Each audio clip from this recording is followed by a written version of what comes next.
Hello Srinivas ఉన్నావా? Hello hello వినిపిస్తుందా శ్రీనివాస్? వినిపిస్తుంది అక్క, వినిపిస్తుంది. Okay, let's start. లాస్ట్ క్లాస్లో ఏం చెప్పా? If else while if else మనం కంటిన్యూస్ గా వాడతాం కదా, ఇఫ్ కండిషన్ ని కంటిన్యూస్ గా వాడేది. ఐ థింక్ ఇఫ్ ఎల్స్ ఒకటే, ఇఫ్ ఎల్స్ వైల్ ఈ రెండే అక్క చూసింది. ఫర్ లూప్ కూడా నేర్చుకున్నాం కదా. For loop. Okay, so for ఎప్పుడు వాడాలి, వైల్ ఎప్పుడు వాడాలి గుర్తుందా? ఒక్క నిమిషం అక్క, నా బుక్ చూసి. బుక్ చూసి అయితే వద్దులే, నేను చెప్తా.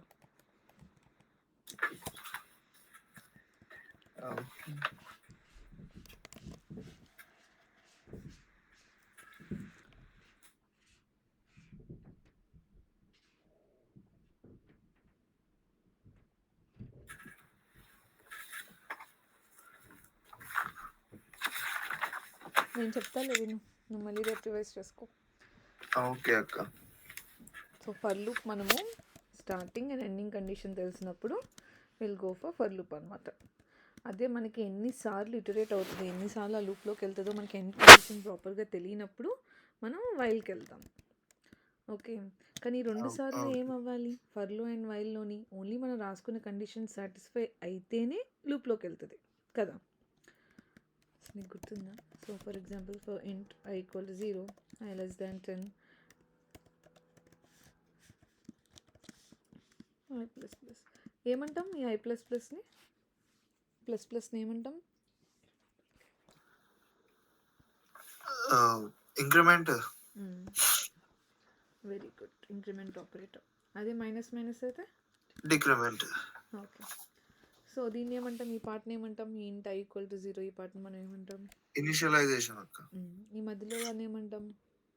Initialisation, condition, increment, decrement. Okay, so మన ఈ లూప్ లోపలికి వెళ్ళాలంటే ఖచ్చితంగా కూడా ఈ కండిషన్ సాటిస్ఫై అయితేనే అప్పుడు మనం ఈ లూప్ లోపల ఏం రాసాము అనేది జరుగుతుంది, లాజిక్ కదా. అదే నీకు in the case of while loop కూడా అంతే. వైల్లో కూడా మనం ఏం రాస్తాం, ఇనిషియలైజేషన్ బయట రాస్తాము, కండిషన్ వైల్ లోపల రాస్తాము,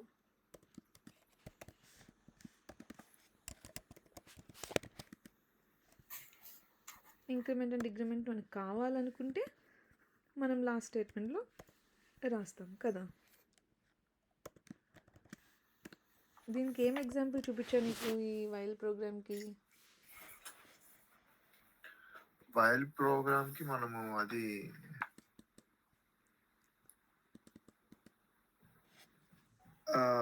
every number add with 3 reverse of a number program. Reverse of a number. But reverse of a number లో మళ్ళీ మనకు కంటిన్యూయేషన్ కాకుండా యాడ్ ఆన్ +2 కాదు. అదేంటి, అది ఫర్ లూప్లోనే ఒకవేళ కంటిన్యూస్గా కాకుండా, ఇప్పుడు ఫర్ ఎగ్జాంపుల్ ఇందులో రన్ చేసామనుకో, ఫస్ట్ దానిలో 1 నుండి 0 నుండి 10కి ప్రింట్ అయిపోతుంది కదా. సో ఇప్పుడు 0 నుండి 10 కాకుండా నువ్వు 0 నుండి 2, 2 నుండి 4 అలా అవ్వాలంటే మనం ఇక్కడ ఏం రాసుకున్నాం, I = I+2 అలా కూడా రాసుకోవచ్చు కదా. అదే మనం ఇప్పుడు అది కాదు, వైల్ లూప్లో మనకి ఎండ్ కండిషన్ తెలియనప్పుడు, మనం ఎన్నిసార్లు లూప్లోకి వెళ్తుంది అనేది తెలియనప్పుడు మనం చేయడానికి, జస్ట్ ప్రాక్టీస్ చేయడానికి మనం ఏం చేస్తాం, ఏదైనా ఒక ర్యాండమ్ నెంబర్ తీసుకొని దాన్ని రివర్స్ చేయడానికి ట్రై చేస్తాం. సో కొన్నిసార్లు 3 digits ఉండొచ్చు, కొన్నిసార్లు 10 digits ఉండొచ్చు. బేస్డ్ ఆన్ దట్ చేయడానికి మనం రాసుకున్నాం.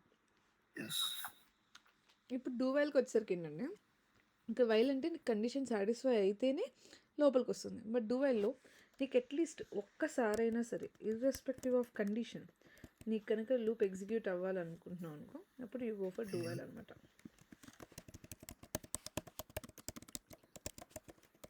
ఓకే, సో దాని సింటాక్స్ ఎలా ఉండిద్దంట, దీనికి కూడా ఇనిషియలైజేషన్ బయట ఉంటుంది. డూ రాస్తాము, curly braces open and close, curly braces తర్వాత వైల్ బ్రాకెట్ బయట రాస్తాం. సో మన లాజిక్ రాసేసుకున్న తర్వాత ఆ కర్లీ బ్రేసెస్ క్లోజ్ చేసిన దాని పక్కన వైల్ రాసి, అక్కడ రౌండ్ బ్రాకెట్లో you have to give your condition అనమాట.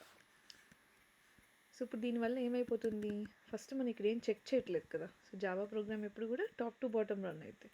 సో ఇక్కడ మనం ఏం కండిషన్ చెక్ చేయట్లేదు కాబట్టి ఫస్ట్ దీని లోపలికి వచ్చేస్తుంది. వచ్చిన తర్వాత వన్స్ ఎగ్జిక్యూట్ అయిపోయిన తర్వాత then it will check for condition అనమాట. ఈ కండిషన్ సాటిస్ఫై అయితే అప్పుడు మళ్ళీ పైకి వెళ్ళి ఎగ్జిక్యూట్ అవుతుంది. దీనికి ఒక ఎగ్జాంపుల్ చూద్దాం. ఫస్ట్ నార్మల్గా చూద్దాం, పాజిటివ్ సినారియో.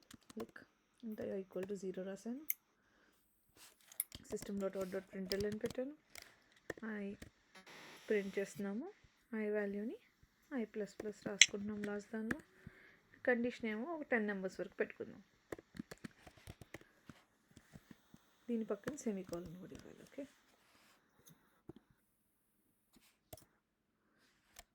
ఇది డూ వైల్. ఇప్పుడు నేను రన్ చేశాను అనుకో, నాకేమవుతుంది 0 నుండి 10 వరకు ప్రింట్ అవుతుంది. ఓకే, ఇది నార్మల్గా వర్క్ అయింది. అదే ఇప్పుడు నేను ఒకవేళ condition I value greater than 10 అవ్వాలని పెట్టాను, కానీ ఇనిషియల్గా ఐ వాల్యూ ఎంత ఉంది, 0. సో 0 లూప్ లోపలికి వచ్చేసింది, 0 ప్రింట్ అయింది. ప్రింట్ అయిన తర్వాత ఇక్కడ మనం ఏం చేస్తున్నాం, 0++ అంటే ఐ వాల్యూ ఎంత అవుతుంది, 0 అంటే 1 యాడ్ చేయాలి కదా. అంటే అప్పుడంతా ఇది 1 కదా. 1. So 1 is greater than or equal to 10. Condition satisfy అయిందా? నో. సో ఇప్పుడు రన్ చేస్తే కండిషన్ ఫెయిల్ అయిపోయింది కాబట్టి ఎగ్జిట్ అయిపోయింది.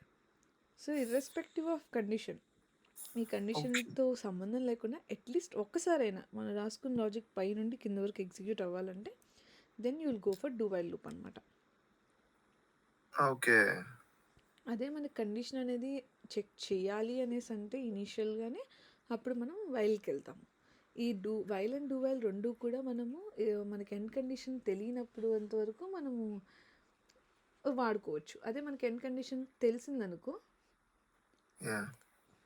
అప్పుడు మనం ఫర్ లూప్కి వెళ్తాం. దాని మీద ఓకేనా. ఓకే, ఇవి సమ్ ఆఫ్ ద లూప్స్. ఇప్పుడు మనం ఒక మంచి కాన్సెప్ట్ నేర్చుకోవాలి next, which is called erase. విన్నావా? నీకు గుర్తుందా? విన్నట్టయితే అనిపిస్తుంది అక్క. ఓకే, సో ఇప్పుడు ఫర్ ఎగ్జాంపుల్ ఒక క్లాస్లో ఒక 10 మెంబర్స్ ఉన్నారు. సో 10 మెంబర్స్కి నేమ్స్ ఉన్నాయి కదా. సో నువ్వు వాళ్ళ నేమ్స్ అన్నీ ప్రింట్ చేయాలనుకుంటున్నావు. అప్పుడు ఇప్పటివరకు నీకు తెలిసిన ప్రోగ్రామింగ్ వల్ల నువ్వు ఏం చేస్తావు, system.out.println పెడతావు, స్ట్రింగ్లో వాళ్ళ నేమ్ ఏంటో పెట్టుకోగలుగుతావు. లేకపోతే ఏం చేస్తావు, string str equal to name ఇచ్చి మనం ప్రింట్ చేసేటప్పుడు వాళ్ళ వేరియబుల్తో ప్రింట్ చేసుకుంటాం. ఇది నీకు ఇప్పటి వరకు తెలిసింది. ఇప్పుడు నేను 10 నేమ్స్ ఉన్నాయి అన్నాను అనుకో, సో 10 టైమ్స్ వేరియబుల్ డిక్లేర్ చేసి 10 టైమ్స్ అయినా ప్రింట్ చేయాలి, లేకపోతే 10 టైమ్స్ println స్టేట్మెంట్ అయినా చేయాలి. సో ఇట్ ఈస్ రిపిటేటివ్ కదా.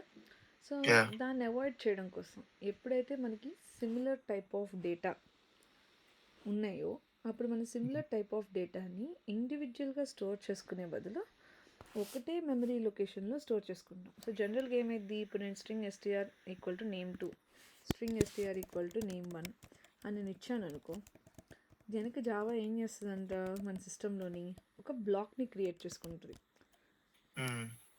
ఒక మెమరీ చిన్న సెల్ లాగా.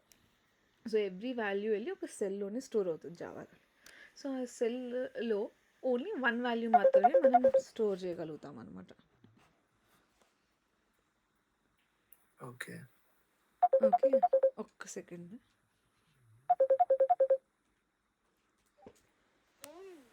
నేను క్లాస్లో ఉన్నా, నేను చేస్తాను. ఓకేనా, మాట్లాడుతాను. సో మనం ఇది ప్రింట్ ఇండివిజువల్గా చేసుకున్నాం, ఎవ్రీ వాల్యూ వచ్చి ఒక సెల్లో స్టోర్ అవుతుంది అనమాట. అది ఇమాజిన్ ఇది ఇలా ఉంటుంది. సో ఫర్ ఎగ్జాంపుల్ ఆటోమేషన్ అనే వర్డ్ ఉందనుకో. సో ఈ ఆటోమేషన్ అనే వర్డ్కి మనం ఇచ్చిన వేరియబుల్ ఏదైతే ఇచ్చామో str1 ఆ వేరియబుల్ వెళ్ళి ఈ పర్టికులర్ సెల్లో పాయింట్ అవుతుంది. సో ఈ పర్టికులర్ సెల్కి ఒక నెంబర్ ఉంటుంది, which is nothing but the address of that block అనమాట. ఓకే. సో, ఇక 1001 అనే ఉండదు. సమ్ నంబర్ ఉంటది. సమ్ ఆల్ఫా న్యూమరిక్ కాంబినేషన్‌లో మన సిస్టమ్ ఒక అడ్రస్‌లో స్టోర్ చేసుకుంటదనమాట. ప్రతి వాల్యూని కూడా ఒక బ్లాక్‌లో. సో, ఇప్పుడు మనకేంటంటే, ఇప్పుడు మన ఎస్టీఆర్ ప్రింట్ చేస్తే అప్పుడు ఏమైద్ది, ఈ ఆటోమేషన్ అనే వర్డ్ ఈ సెల్‌లో ఉన్న ఎక్కడైతే స్టోర్ అయిందో అది తెచ్చి మనకి ప్రింట్ చేస్తది. కానీ ఇప్పుడు మనకి ఒక వర్డ్ కాదు, మన దగ్గర 10 వర్డ్స్ ఉన్నాయి. అలాంటప్పుడు నేను 10 డిఫరెంట్ సెల్స్ క్రియేట్ చేసి ఆ 10 డిఫరెంట్ వాటికి 10 నంబర్స్ ఇచ్చి 10 లొకేషన్స్ ఇచ్చాననుకో, నేను నా మెమరీ అనేదాన్ని వేస్ట్‌గా చేస్తున్నాను కదా! సో, మోర్ మెమరీ తీసుకుంటుంది. బట్ మన కోడ్ ఏంటి ఎప్పుడు ఆప్టిమైజ్డ్‌గా ఉండాలి. సో, దానికోసం మనం ఏం చేస్తున్నామంటే instead of having 10 different blocks, మనం ఒక బ్లాక్‌ని 10 సబ్ పార్ట్స్‌గా డివైడ్ చేసుకుంటున్నాం. What ever the length that we have taken. So, మనం ఇప్పుడు ఫర్ ఎగ్జాంపుల్ 10 నంబర్స్ స్టోర్ చేసుకుందాం అంటే ఒక సెల్‌ని 10 పార్ట్స్‌గా డివైడ్ చేసుకుంటాం. 20 స్టోర్ చేసుకుంటే 20 పార్ట్స్‌గా డివైడ్ చేసుకుంటాం. ఓకే. సో, ఒక పెద్ద సెల్‌ని స్మాల్ సెల్స్‌గా డివైడ్ చేసుకున్నప్పుడు ఏమైద్ది, ఇప్పుడు అరేలోని ఇప్పుడు ఫర్ ఎగ్జాంపుల్ నాకున్న 10 నేమ్స్, నేమ్ 1 ఒక సెల్‌లోకి వెళ్తది, నేమ్ 2, నేమ్ 3, నేమ్ 4 అలా నేమ్ 10 వరకు ఒక్కొక్క సెల్‌లోకి వెళ్ళి కూర్చుంటాయి. అయితే ఇప్పుడు నేను ఫర్ ఎగ్జాంపుల్ ఇప్పుడు నేను ప్రింట్ చేయాలనుకో ఈ వాల్యూని, ఆటోమేషన్‌ని, నేనేమని ప్రింట్ చేస్తాను, system.out.println ఎస్టీఆర్ పెడితే నాకు ఆటోమేషన్ అని వచ్చేస్తది. కానీ ఇక్కడ మరి 10 ఉన్నాయి కదా! ఇప్పుడు ఫర్ ఎగ్జాంపుల్ నేను ఈ మొత్తం ఎరేకి ఎస్టీఆర్ అని నేమ్ ఇచ్చి ప్రింట్ చేశాను అనుకో, అది 10ని ఒకటేసారి ప్రింట్ చేయలేదన్నమాట. It will give the address. So, ఈ మొత్తానికి మెమరీ లొకేషన్ యొక్క అడ్రస్ ఏదైతే ఉందో ఆ అడ్రస్ని ప్రింట్ చేస్తుంది అది అరేలో. ఆ వాల్యూస్ని ప్రింట్ చేయలేదు, అది డైరెక్ట్గా చూపిస్తుంది ఎలాగో ప్రింట్ చేస్తుందో. సో, దానికి మన ఒకవేళ ఇండివిజువల్ నెంబర్స్ని మనం యాక్సెస్ చేయాలనుకో, we have to go by index అనమాట. సో, జావాలో ఎప్పుడు ఏం గుర్తుపెట్టుకోవాలంటే ఇండెక్స్ అనేది ఎప్పుడు 0 నుండి స్టార్ట్ అవుతుంది.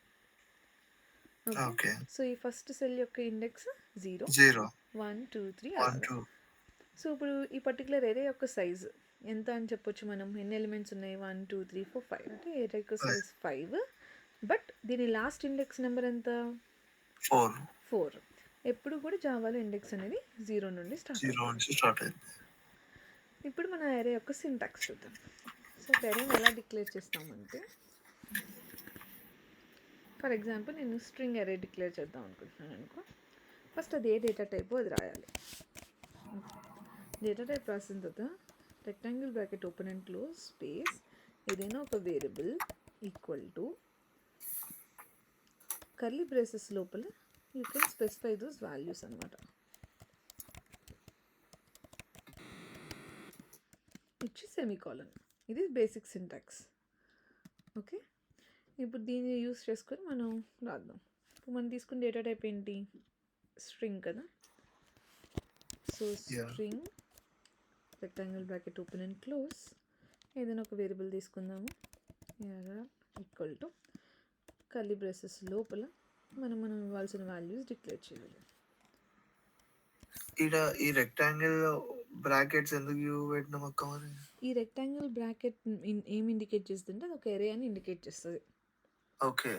ఈ పర్టికులర్ డేటా టైప్ సింగిల్ వాల్యూని హోల్డ్ చేయట్లేదు, it is holding more than 1 values అనేది మనం ఇండికేట్ చేయడం కోసం ఈ rectangle brackets. This rectangle brackets itself indicates it's an array. So, మనం అందులో మళ్ళీ ఏం స్పెసిఫై చేయాల్సిన అవసరం. సో, ఇప్పుడు లెఫ్ట్ సైడ్ ఏమో మనం అది ఏ డేటా టైపో చెప్తున్నాము. ఇప్పుడు మనం ఇక్కడ ఏం చెప్తున్నాం, ఈ నేమ్ అనేది ఒక స్ట్రింగ్ అని మనం చెప్తున్నాం కదా. సో, ఇప్పుడు మనం ఇక్కడ రైట్ సైడ్ మనం ఏం స్టోర్ చేస్తున్నాం, ఈ storing in ఎరే of strings. Okay. So, more than 1 value ఉండి స్టోర్ చేసుకుంటున్నాం. సో, అందుకని లెఫ్ట్ సైడ్ మన ఇండికేషన్ అనేది ఎరే అని ఉండాలి. ఓకే. ఓకే. ఇప్పుడు నేను ఫర్ ఎగ్జాంపుల్ 5 వాల్యూస్ పెడుతున్నాను అనుకో, స్టూడెంట్ 1, స్టూడెంట్ 2, స్టూడెంట్ 3 అలాగా.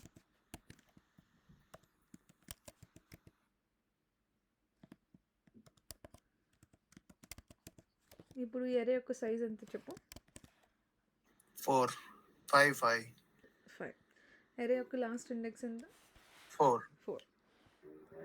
ఇప్పుడు నార్మల్గా మనం ఇందాక ఇక్కడ ప్రింట్ వెళ్ళిన ఎస్టీఆర్ కొడితే ఏమైంది, మనకి ఆ ఎస్టీఆర్లో ఉన్న వాల్యూస్ ప్రింట్ అయిపోయినాయి కదా, నేమ్ 2, నేమ్ 1 ప్రింట్ అయిపోయినాయి. బట్ ఇప్పుడు మనం దీన్ని ప్రింట్ చేసి చూద్దాం, ARR.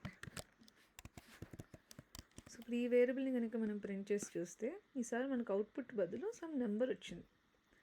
So, this is the memory location address of this array. So, ఈ ఎరే మన సిస్టంలో ఈ పర్టిక్యులర్ సెల్లో స్టోర్ అయ్యి ఉంది. అరేలో ఉన్న ఎలిమెంట్స్ని డైరెక్ట్గా మనం యాక్సెస్ చేయలేమన్నమాట. ఓకే. డైరెక్ట్ ప్రింట్ చేస్తే మనకి దాని అడ్రస్ ప్రింట్ అయింది, దాని వాల్యూస్ ప్రింట్ అవ్వవు. అదే నువ్వు ఆ అరేలో ఉన్న వాల్యూస్ ప్రింట్ చేయాలనుకుంటున్నావు అనుకో, అయితే మనం లూప్స్లోకి వెళ్ళాలి. లేకపోతే ఇంకోవి ఉంది, ఒకసారి చూడలేదు.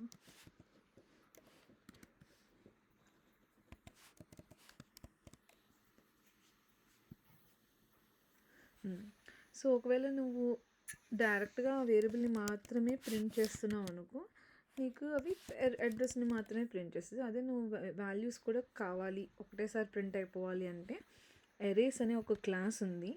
దానిలో toString అని ఒక మెథడ్ ఉందన్నమాట. సో ఈ మొత్తాన్ని ఇన్స్టెడ్ ఆఫ్ ప్రింటింగ్ అరే మనం దీని మొత్తాన్ని ఒక స్ట్రింగ్లా మార్చేసి ఆ స్ట్రింగ్ని ప్రింట్ చేస్తున్నాం అనమాట.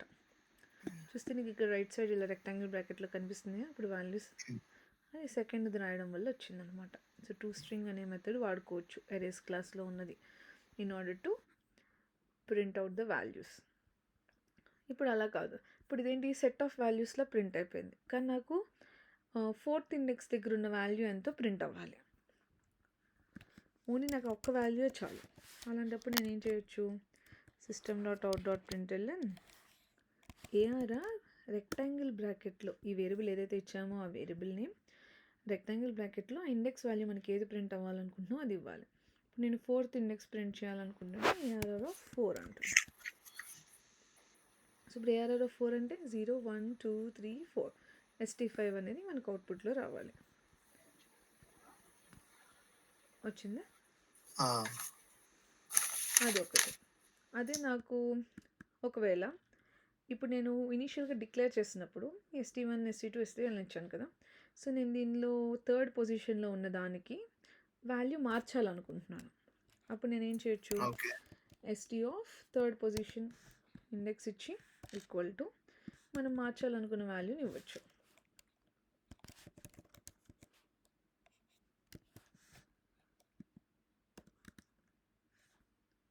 సారీ, ఆ variable name and index of it equal to the value మనం ఏదైతే అప్డేట్ చేయాలో అది. సో ఇప్పుడు మనం ప్రింట్ చేస్తే రేస్ని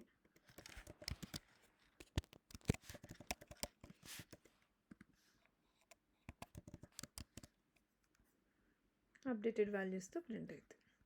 సో ఇప్పుడు స్ట్రింగ్ 4 కాస్త ఇలా రీప్లేస్ అయింది. ఓకే, ఇది ఇంకో వే ఆఫ్ మ్యానిపులేషన్.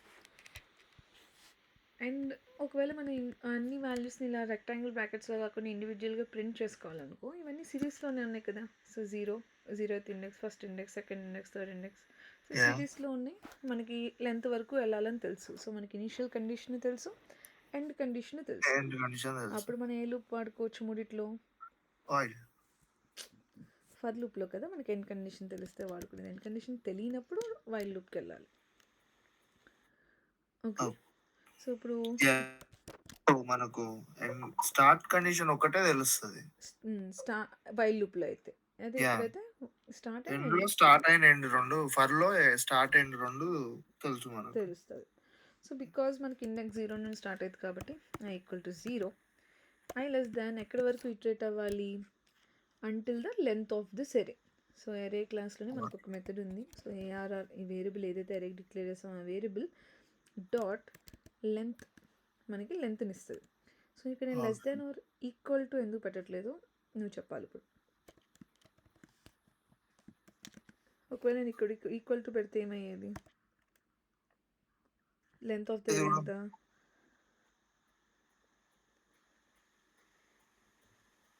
అర్థం కాలేక మళ్ళీ ఒకసారి అడగండి. ఇప్పుడు నేను ఇక్కడ కండిషన్లో ఈక్వల్ టు పెట్టాను, i less than or equal to dot length. ఒకవేళ నేను ఈ ఫస్ట్ నేను ఈక్వల్ టు పెట్టలేదు, ఎందుకు పెట్టలేదో గెస్ చేయగలవా? అంటే మనకి ఇప్పుడు ఓన్లీ STR4 వరకే రావాలేమో. అంటే STR5 వరకు రావాలి, బట్ ఈ లాస్ట్ ఇండెక్స్ ఎంత, ఇది ఇండెక్స్ ఉంది కదా తీసుకొని వస్తుంది. ఇప్పుడు మన ARR of 4 అంటే నువ్వు ఏ వాల్యూ వస్తుంది ఇక్కడ ఈ మొత్తంలో? ARR of 4 అంటే ఏది చెప్పు? STR5 కదా. అంటే ఇప్పుడు ఒకవేళ నేను ఇక్కడ ఈక్వల్ టు పెట్టాను అనుకో, i వాల్యూ 5 అయినప్పుడు 5 less than or equal to 5 condition satisfy అయిపోయింది. Condition okay. సాటిస్ఫై అయిపోయినప్పుడు మనకి ఏఆర్ఆర్ ఆఫ్ 5 అనే వాల్యూ ఉందా అసలు? లేదు. అప్పుడు మనకి అరే ఇండెక్స్ అవుట్ ఆఫ్ బౌండ్ అని ఒక ఎక్సెప్షన్ వస్తుంది అనమాట. సో ఇప్పుడు ఇక్కడ చూస్తే ఓహ్! అరే ఇండెక్స్ అవుట్ ఆఫ్ బౌండ్ అంటే ఆ ఇండెక్స్ దగ్గర ఏ వాల్యూ దానికి లేదు, లేదు. దాటేసింది, లెంత్ దాటేసి ఉన్న వాల్యూని మనం యాక్సెస్ చేయడానికి ట్రై చేస్తున్నాం. So okay. అందుకని కండిషన్లో మనం ఓన్లీ లెస్ దాన్ ఈక్వల్ వరకు టు తీసేస్తాం. పెట్టుకుంటాం అనమాట. సో ఇప్పుడు నాకు ఇండివిజువల్ వాల్యూస్ ప్రింట్ అవుతాయి. ఇండెక్స్ 0 నుండి స్టార్ట్ అయింది కాబట్టి 0 నుండి స్టార్ట్ చేస్తున్నాను. If I give equal to అది లాస్ట్ వాల్యూ అవుట్ ఆఫ్ ఇండెక్స్లో ఉన్న వాల్యూని మనం కన్సిడర్ చేస్తుంది కాబట్టి ఇక్కడ లెస్ దాన్ కండిషన్ పెట్టుకున్నాను. And to print those individual values మనం ఇలా రాసుకోవచ్చు అనమాట. ఏఆర్ఆర్ రెక్టాంగిల్ బ్రాకెట్ లోపల ఆ ఇండెక్స్ వాల్యూ ఏది కావాలో అది. సో ఇప్పుడు ఇది ఎలా వర్క్ అవుద్ది చెప్పు, ఈ లూప్ ఎలా వర్క్ అవుద్ది చెప్పు. ఇప్పుడు ఇనిషియల్లో ఎంత వాల్యూ ఉంది అది చెప్పు నువ్వు నాకు. ఇప్పుడు 2 ఇటరేషన్స్కి చెప్పు. ఇనిషియల్గా ఐ ప్లేస్లో ఎంత ఉంది? 0. అప్పుడు ఏం చేస్తుంది అది?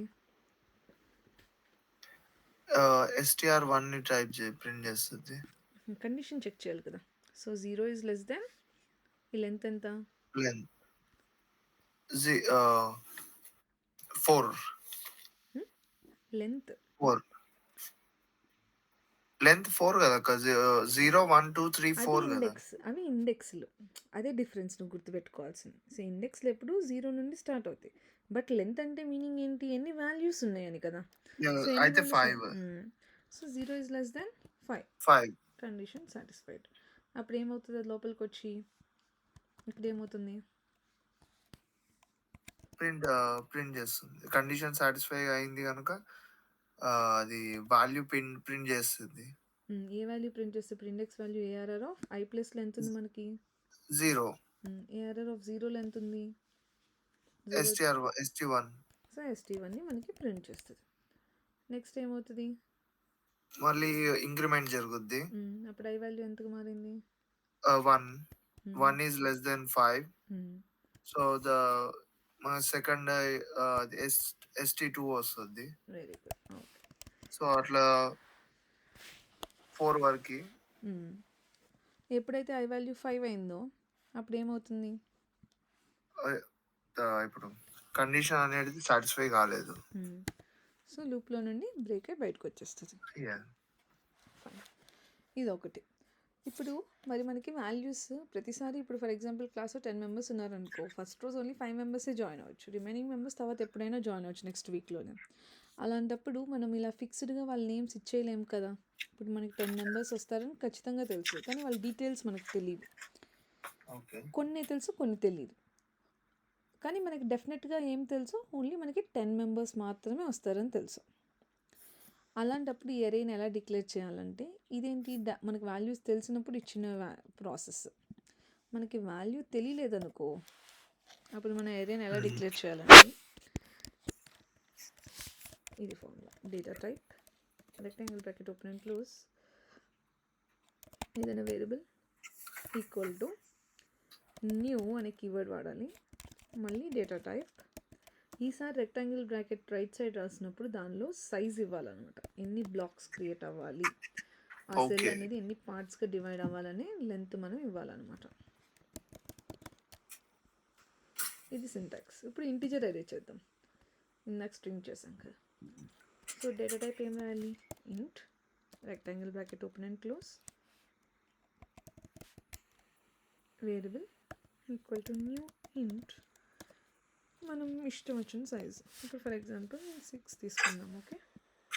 సో ఈ సెంటెన్స్ రాయగానే ఏమైందంట, ఈ న్యూ కీవర్డ్ ఏం చేస్తుందంట, జావాలోని ఒక మెమరీ బ్లాక్ని క్రియేట్ చేస్తుందంట. ఎక్కడ నువ్వు న్యూ చూసినా కూడా జావాలో దాని మీనింగ్ ఏంటంటే మన సిస్టంలో ఒక బ్లాక్ అనేది క్రియేట్ అవుతుందని మీనింగ్. సో ఆ బ్లాక్ని ఇప్పుడు ఎన్ని పార్ట్స్గా డివైడ్ చేసుకుంటుంది? క్రియేట్ చేసిన సెల్ని 6 పార్ట్స్గా డివైడ్ చేసుకుంటుంది. సో 6 పార్ట్స్గా డివైడ్ చేసుకుంది, కానీ దానిలో ఏం వాల్యూస్ లేవు ప్రస్తుతానికి. అది బ్లాంక్గా ఉంది అరే. ఇట్స్ అన్ ఎంప్టీ అరే విచ్ ఇస్ హ్యావింగ్ 6 సైజ్. అంటే ఇప్పుడు నువ్వు ఇక్కడ చూసినప్పుడు ఇలా ఖాళీగా ఉన్నట్టు అర్థమవుతుంది. వాల్యూస్ లేవు.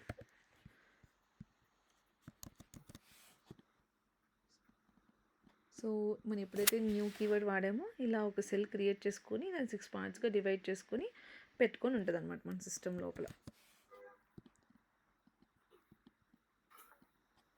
ఇప్పుడు మనం ఈ వాల్యూస్ లేని దానికి మనం వాల్యూస్ ఇవ్వాలి. సో వాల్యూస్ మనం 2 వేస్లో ఇవ్వచ్చు. ఒకటి index like error of 1 equal to 5, error of error 1 of 2 equal to some number, ఇలా ఇచ్చుకోవచ్చు మనం. సో ఇప్పుడు ఏమైంది, నేను ఓన్లీ 2 వాల్యూస్కి నెంబర్స్ ఇచ్చాను కదా, రిమైనింగ్ 4 ఖాళీగా ఉన్నాయి కదా. ఇప్పుడు కనుక నేను ఒకవేళ ఏరేని ప్రింట్ చేశాను అనుకో,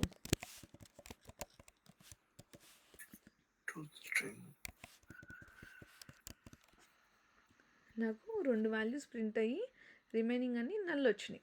సో నేను ఏ ఇండెక్స్ దగ్గర ఇన్సర్ట్ చేశాను, 1 and 2 దగ్గర ఇన్సర్ట్ చేశాను. సో 0 ఇంకా 0th ఇండెక్స్ దగ్గర ఏం పెట్టలేదు, సో బ్లాంక్గా ఉంది. 1 2లో ఇచ్చాను, వాల్యూస్ ఉన్నాయి, రిమైనింగ్ మళ్ళీ బ్లాంక్ అయినాయి. సో బై డిఫాల్ట్ ఇంటిజర్ ఎరేలో బై డిఫాల్ట్ వాల్యూ మనం ఏమి ఇవ్వకపోతే ఏముంటుంది, అందులో 0 ఉంటుంది. ఓకే, మనం వాల్యూస్ అసైన్ చేయడానికి బేస్డ్ ఆన్ మన రిక్వైర్మెంట్ బట్టి. ఇప్పుడు ఫర్ ఎగ్జాంపుల్ నాకు సీరియల్ నెంబర్స్లో కావాలనుకుంటున్నాను అనుకో, ఆ ఏరియాలో వాల్యూస్ ఉండడం.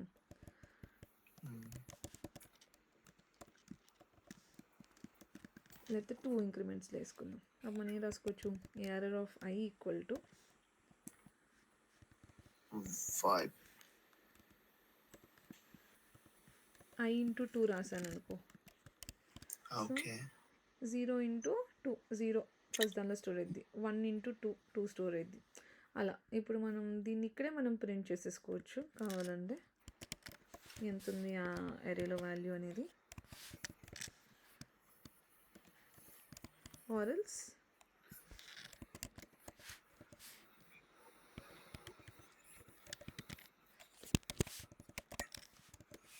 arrays dot to string వాడుకొని ARR1 అయినా ఇచ్చుకోవచ్చు.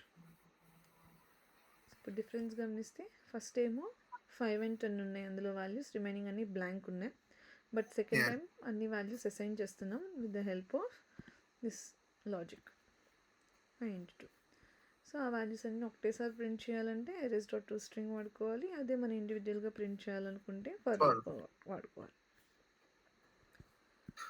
సో అక్క ఇప్పుడు మనం ఏ దాంట్లో అయినా వాల్యూస్ కానీ ఒకవేళ మనం ఇచ్చిన క్యారెక్టర్స్ కానీ ఏదైనా 1-on-1 లైన్లో రావాలి అని అంటే ఫర్ లూప్స్ యూజ్ చేసుకోవాలి. ఏదైనా ఒక కామన్ డిఫరెన్స్ ఉన్నవి. ఓకే, ఇప్పుడు కామన్ డిఫరెన్స్ అంటే మ్యాథ్స్లో లైక్ 2 వాల్యూస్కి మధ్యలో సేమ్ డిస్టెన్స్ ఉంది, same distance, I mean same difference. So ఇప్పుడు ఇదే మనం ఇప్పుడు క్యారెక్టర్ వైజ్ స్టెప్ వైజ్ రావాలనుకున్నా ఇంకా సేమ్ ఫర్ లూప్ లోనే రాస్తాం కదా. క్యారెక్టర్ అరే ఎలా రాస్తావు చెప్పు. ఇప్పుడు ఇందాక స్ట్రింగ్ అరే చేసాం కదా, ఇప్పుడు క్యారెక్టర్ అరే అంటే ఏం రాస్తావు? క్యార్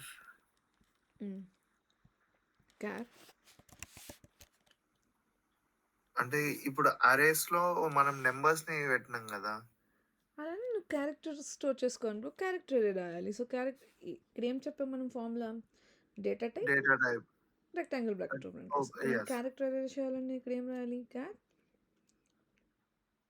1 ఆర్ క్యార్ 0 కూడా ఇంకా పెట్టుకోవచ్చు కదా మనం. నువ్వు ఫార్ములా ఒకసారి నేర్చుకున్నది రిమైనింగ్ వాటికి అప్లై చేయడం బాగా రావాలి. సో ఇప్పుడు మన ఫార్ములా ఏంటి, డేటా టైప్ తర్వాత రెక్టాంగిల్ బ్రాకెట్ అండ్ వాల్యూస్ ఇచ్చుకోవాలి, దానికి సంబంధించిన డేటా టైప్ని రైట్ సైడ్ ఇచ్చుకోవాలి కదా. ఓకే, ఇప్పుడు ఇందాక ఇంటిజర్కి ఏం చేసాము, ఇంటరే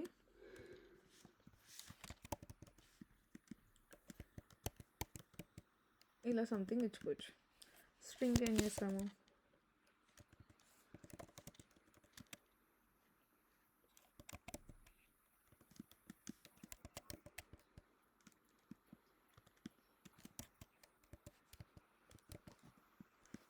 మన స్ట్రింగ్ అరేని డిక్లేర్ చేసుకున్నాం. సేమ్ అలానే క్యారెక్టర్. సో డేటా టైప్ ఏంటి సార్, మనం క్యార్ రాస్తున్నాము, దానికి ఏదైనా ఒక వేరియబుల్ ఇచ్చుకోవాలి ఈక్వల్ టు కర్లీ బ్రేసెస్ లోపల క్యారెక్టర్ వాల్యూస్ ఎలా డినోట్ చేస్తాం మనము, సింగిల్ కోట్. సింగిల్ కోట్లో ఇవ్వాలి.